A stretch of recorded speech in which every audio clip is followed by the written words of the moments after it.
जैसी जो बीमारी है उससे भी अपने आप ने किनारा करते हुए अपनी जान का जोखिम देते हुए मेरे जैसे आदमी के लिए आप सड़क पर खड़े हैं तो कल सोचना समझना होगा। मेरे को एक बुजुर्गवार शुरू की माला डाली और मेरे को बोला कि एक आंख से सबको देखना, मेरी आंखों में आंसू आ गए।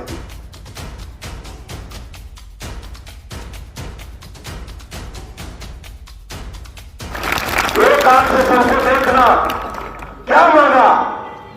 कुछ भी तो नहीं मांगा, ना सड़क, नाली, खड़ंजे, बेरोजगारी, बिजली, पानी, चिकित्सा, अपना आर्थिक तंगी, कुछ नहीं बताया।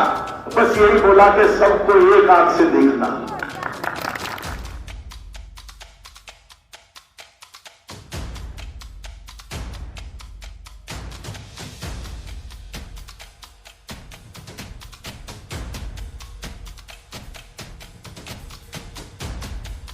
नमस्कार दोस्तों, मैं हूं नितिन कुमार और आप देखना शुरू कर चुके हैं रुड़की हब। दोस्तों, इस वक्त मौजूद हूं खानपुर विधानसभा क्षेत्र के गांव में और हमारे साथ मौजूद हैं बसी रविंदर पनियाला जी, जो डोर टू डोर प्रचार कर रहे हैं और जनता से कह रहे हैं कि भाई अब की बार हाथी के बटन पर निशान दबाकर रविंदर पनियाला को जिताएं। ये भी वो कह रहे हैं, लेकिन बड़ी बात यह है यहाँ पर भारतीय किसान यूनियन ने रविंदर पनियाला जी को समर्थन दे दिया है। पूछेंगे क्या कहेंगे, आज यहाँ पर इतना जन समर्थन आपके साथ जुड़ रहा है, भव्य स्वागत गांव-गांव में जाकर आपका हो रहा है, घोड़े पर बैठाकर आपको लोग स्वागत के लिए बुला रहे हैं। सर क्या कहेंगे? मैं सबसे पहले आपके चैनल का धन्यवाद करता हूँ और आपको बताना चाहूँगा कि मुझे किसान यूनियन ने सम्मान देकर के, समर्थन देकर के जो सम्मान दिया है, मुझे ऐसे ही मेरे मुस्लिम समाज ने अपना पूरा समर्थन देकर के जो सम्मान दिया है, सिख और ईसाई समाज ने भी आपको समर्थन किया है। तो जिनको सब धर्मों का सम्मान हो और उनका समर्थन हो, तो ऐसे कैंडिडेट को जीतने के लिए कुछ और कहने की जरूरत नहीं होती है। 84 जबरदस्तपुर में भी आपका भव्य स्वागत हुआ, उसके बाद नगला इमरती में भी कल आपका भव्य स्वागत हुआ, जन सैलाब वहां पर देखने को मिला। आखिरकार अब की बार क्या जीत का सहरा आपके सर बन जाएगा? अच्छा, वे लोग और किस लिए आ रहे हैं? मेरे पैसे वाले तो मेरी हूँ कि मैं उन्हें पैसा देकर बुलाए हैं। जो रात के 12:30 बजे तक अपना समय छोड़कर मुझ जैसे आदमी को घोड़ी पर बैठाकर, घोड़ी पर कोई अपने गांव में किसा बैठाता है, ये आप भी जानते हैं, मैं भी जानता हूँ। मैं रो रहा था रात उस घोड़ी पर बैठा, लोग हंसते हैं, मैं रो रहा था कि ये लोग, मैं इनको क्या दे सकता हूँ।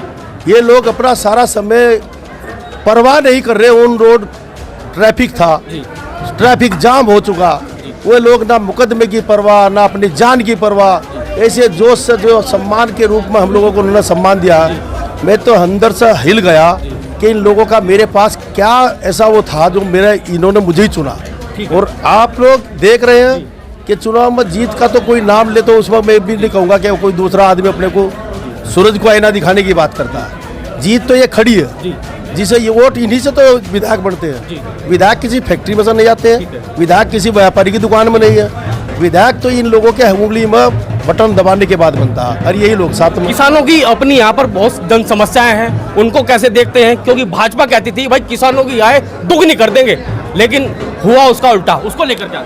हम लोग विधायक नहीं बनेंगे, हम लोग किसानों के मसीहा बन करके इन लोगों की लड़ाई सड़क से लेकर के सदन तक लड़ेंगे। सड़क पर ये रहते हैं वहाँ भी लड़ेंगे और सदन में हम लड़ेंगे। हमें कानून का ज्ञान है, जिसको कानून का ज्ञान नहीं वो मुख्यमंत्री बन जाता है, जिसको कानून का ज्ञान नहीं वो गन्ना मंत्री बन जाता है, जिसको कानून का ज्ञान नहीं, किसानों की परिभाषा नहीं पता, वो आदमी विधायक एमपी बन जाते हैं। तो किसान की कहेगा कौन? जब जिसको पीड़ा पता हो कि किसान का कितने संघर्षशील जीवन लड़ते हुए अपने जीवन को दांव पर लगाते, रात में ठंड में सांप काट ले, कोई जंगली जानवर हमला कर दे, खड़ी फसल को लोग, यहाँ ऐसा क्षेत्र है, खड़ी फसल को उजाड़ देते हैं अपने जंगली जानवर।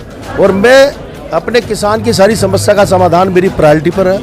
आप लोग क्या कहेंगे अगर सोने की दुकान में से चोर उसके सारा जेवरात निकाल ले जाते हैं, पूरे थानों की पुलिस की नींद उड़ जाती है, सारा तंत्र हिल जाता है। इस किसान की सोने की दुकान इसके खेत में खड़ी फसल है, और जब इसकी खड़ी फसल तैयार होती है और जंगली जानवर वहाँ छोड़े हुए हैं, उन पर सरकार का कोई लगाम नहीं है, पूरी रात लोग बैठ करके पहरा देते हैं, नींद आ जाती है तो 50-50 सैकड़ों की तादाद में जंगली पशु उनके पूरे के पूरे खेत को खा जाते हैं। एक बड़ी बात आपने कही भ्रष्टाचार करना और कमीशन खाना अपने बच्चे के खून पीने के बराबर है, उसको लेकर क्या कहेंगे सर? मेरे जहन में ईमानदारी जी और मैं ईमानदारी का जज्बा लेकर अगर रहूंगा तो मैं लोगों को जो इनका हक और हकूक है, जो इनके अधिकार हैं, उनको मांगने का काम नहीं, उनको छीन कर लाने का काम करूंगा, क्योंकि मैं बेईमानों से ला करके अपने भोली भाली जनता को देने का काम करूंगा, जिसका जो हकदार है। तो क्षेत्र की जनता को क्या मैसेज देना चाहेंगे रुड़की हब के माध्यम से? आज क्या कहना चाहेंगे? आप इस क्षेत्र में लंबे समय से संघर्ष कर रहे हैं सर। मैं तो अपने क्षेत्र के लोगों से यही एक अपील करना चाहूँगा कि मैं उन बहनों का भाई हूँ जिनके सर पर बाप का साया ना हो और वो घर में बैठी हो, शादी के लिए मजबूर हो। ऐसे गरीब परिवारों के जिनके पास में 2 वक्त की रोटी खाने का सहारा ना हो और वो भयंकर बीमारी से जकड़ लिया हो, उसका इलाज कराने का समाधान में उनका भी कहीं ना कहीं डॉक्टर बन करके उनका भी समाधान करूं। ऐसी अगर मेरी सोच होगी, शिक्षा, चिकित्सा, बेरोजगार को रोजगार, किसान को सम्मान, मजदूर को मजदूरी का वाजिब दाम, अगर मेरे सारे सपने मेरे हैं तो मेरे को सही समझ करके ईमान और धर्म की बात मैं करूं तो बच्चों से ज़्यादा कुछ मेरे पास नहीं है। मैंने अपने बच्चों को भी आपके लिए दांव पर लगाया है। तो मेरी आपसे अपील यही है कि मेरा जो सपना है, इस सपने को साकार करने में आपका सहयोग, हाथी के बटन के सामने वाला बटन दबा करके आप लोग अपने भाई को नहीं, अपने आप में स्वयं विधायक बन करके इस सेवा को करने का मौका दें। तो यही अपील मैं अपने लोगों से करता हूँ। रुड़की हब के माध्यम से रविंद्र परियाणा ने अपना विजन भी बताया और कहा मैं क्षेत्र का सेवक बन के यहाँ पर काम करूंगा। नितिन कुमार रुड़की हब से।